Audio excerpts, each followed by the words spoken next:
Olá, estudante! Seja bem-vindo à TV Escola Jaboatão. Eu sou o professor Luiz Henrique, de Matemáticas do 6º ano, e hoje nós vamos estudar sobre sistemas de numeração. Imagine a seguinte situação, que você acordasse e não existissem os números.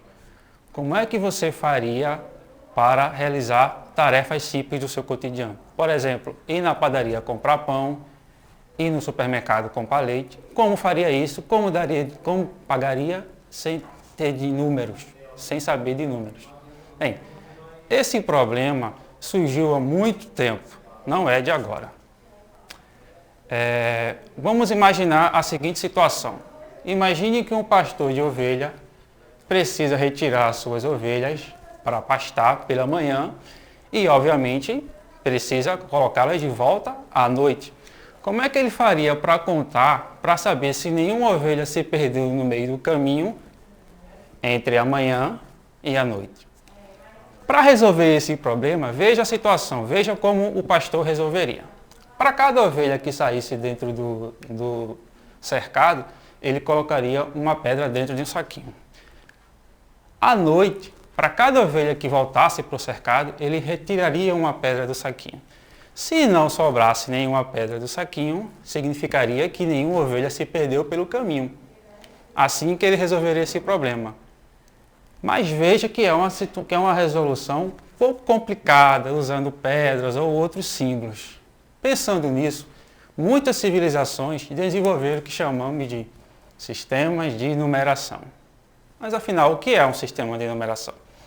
O sistema de numeração é um sistema utilizando símbolos e regras, tá, que usam para representar situações dessas de contagem do cotidiano.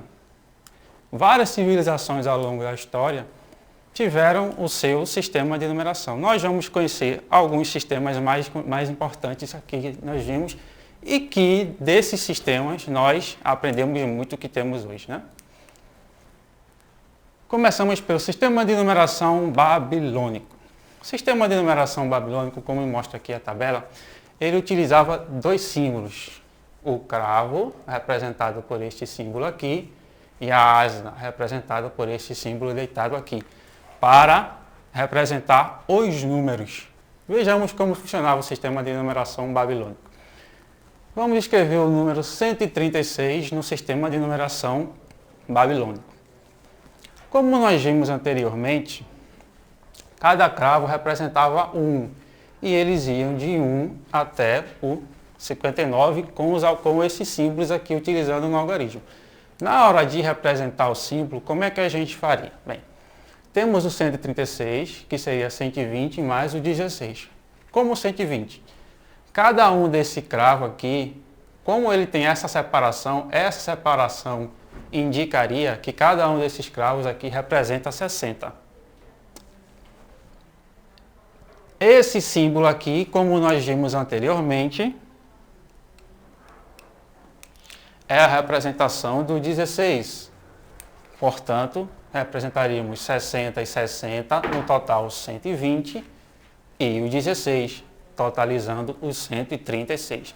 Essa é a forma como eles utilizavam o seu sistema de numeração, né, para representar esses números aí. Vamos ver um outro sistema também muito conhecido que é utilizado, o sistema egípcio. O sistema egípcio utilizava desses símbolos que estamos vendo aqui. O bastão, para representar o número 1. O contorno de calcanhar, para representar o número 10. A flor de lótus, para representar o número 1000. O dedo apontado, para representar o número 10.000. E o peixe, em alguns livros você pode encontrar como um girino, vamos ver adiante, para representar 100.000. E o homem ajoelhado, para representar 1.000.000. Vamos ver alguns exemplos de como representaria alguns números utilizando esses símbolos. Veja bem, aqui temos o número 1, né, representado por um bastão que nós vimos. Para representar o 10, o contorno, né, que nós vimos também anteriormente.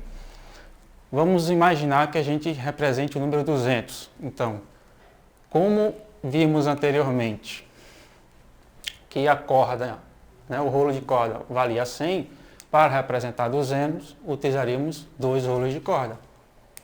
Como vimos também anteriormente que a flor de lótus representa 1000, para representar, por exemplo, 3000, utilizaríamos 3 flores de lótus. Lembrando que esse sistema ele não é posicional, ou seja, o símbolo não depende da posição que ele está. Vamos ver aqui alguns exemplos. Representar o número 1324 utilizando o sistema de numeração egípcio. Então teríamos o 1000, representaríamos pela flor de lótus, porque a flor de lótus representa 1000. Os 300, cada um dos 100, dos 300, representado pela corda enrolada, porque cada corda enrolada representa 100. Os 20, né, daqui das dezenas, representaríamos pelo contorno dos tornozelos, que vimos lá na tabela anterior.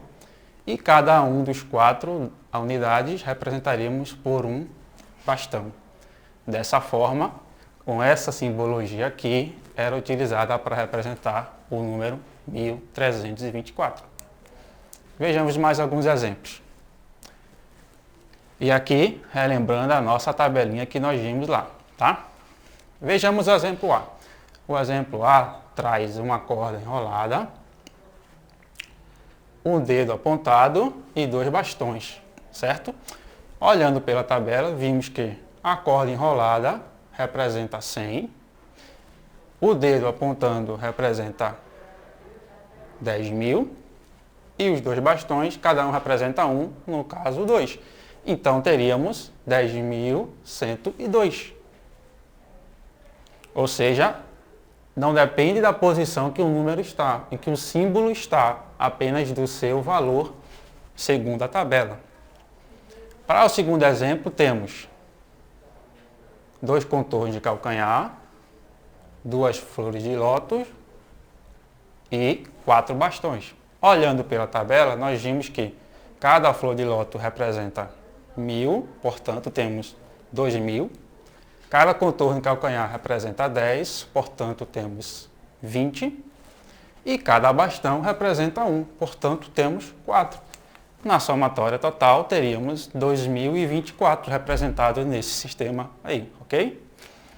No exemplo C temos esses símbolos: o homem ajoelhado, 2 bastões, 2 cordas enroladas, um contorno e 2 girinhos que representam peixe. Vamos ver o valor de cada um desses símbolos e somar tudo no final. O homem ajoelhado representa 1 milhão. Dos 2 bastões representa 2. Cada corda enrolada representa 100. O contorno de calcanhar representa 10. E cada girino ou peixe representa 100 mil. Somando todos os valores segundo a tabela, temos 1 milhão, 200 mil e 212, representados no sistema de numeração egípcio. Para finalizar, temos 5 bastões, uma corda enrolada e um contorno de calcanhar. Pela tabela, vimos que 5 bastões representam 5, a corda enrolada representa 100 e o contorno de calcanhar representando 10. Fazendo o somatório, teríamos a representação aí de 115, ok? Um outro sistema que nós vamos ver, que também talvez seja o mais conhecido aí dito por todos, é o sistema de numeração romano, com os símbolos que são, digamos assim, até hoje ainda utilizados para, por exemplo, representar capítulos de livros, né? Como nós vimos também, representar séculos. Nesses sistemas nós temos os símbolos também, né, representando 1, 2, 3, 4, 5, de acordo com a tabela. A letra X representa o 10, letra L 50, letra C o 100, letra D 500 e letra M 1000. Okay? Vamos ver um exemplo de como representaríamos o número 2545 em algarismo romano. Esse esse sistema, diferente do sistema egípcio, ele sim, a posição do número é levada em conta. Por exemplo, o número 2.545 nós podemos separar na parte do 2.000, na unidade de milhar, 500 na parte das centenas, 40 nas dezenas e 5 nas unidades.